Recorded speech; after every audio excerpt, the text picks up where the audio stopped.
তারা ভারতীয় অর্থ ও অস্ত্রের সাহায্যে পাকিস্তান থেকে পূর্ব পাকিস্তানকে বিচ্ছিন্ন করে একটি স্বাধীন রাষ্ট্র গঠন করতে চেয়েছিলেন এবং এই পরিকল্পনাটি ইয়োর অনার সংঘটিত হয়েছে ভারতের ত্রিপুরা রাজ্যের আগরতলাতে। সো ইয়োর অনার, রাষ্ট্রপক্ষ মনে করে কাঠগড়ায় দাঁড়ানো এই ব্যক্তি এবং তার সহযোগীরা দেশদ্রোহী। আর দেশদ্রোহিতার অভিযোগে প্রধান অভিযুক্তকে ফাঁসিতে ঝুলিয়ে কিংবা ফায়ারিং স্কোয়াডে মৃত্যুদণ্ড কার্যকর করা হোক। Order, order.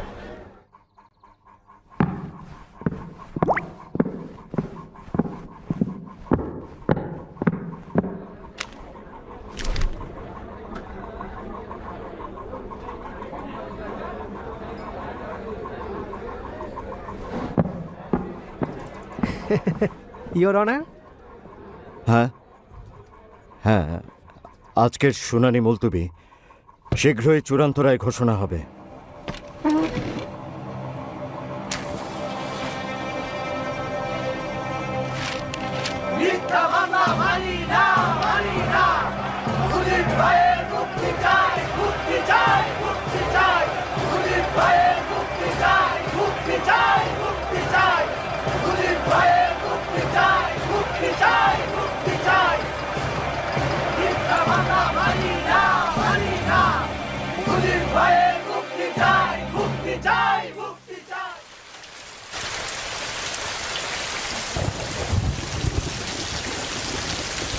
কেমন আছো?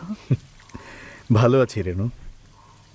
হাসিনা, রেহানা, কামাল, জামাল সবাই ভালো আছে। আর আমার রাসেল সোনা রাস্তায় গাড়ির আওয়াজ পেলেই দৌড়ে বারান্দায় যায়, ভাবে আব্বা এসেছে। আব্বা আম্মার শরীর কেমন? ওনারাও ভালো আছেন। আর তুমি? ছেলে মেয়েদের সাথে আনিনি বলে মন খারাপ করনি তো? ইচ্ছে করেই আনিনি। বন্দি বাবাকে দেখতে সন্তানের ভালো লাগে। ওদেরকে বলো তোমাদের বাবা বন্দি আছেন যাতে সবাই মুক্ত হয়।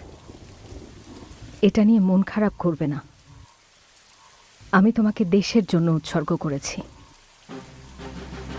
খাতা কলম আবার লিখতে শুরু করো।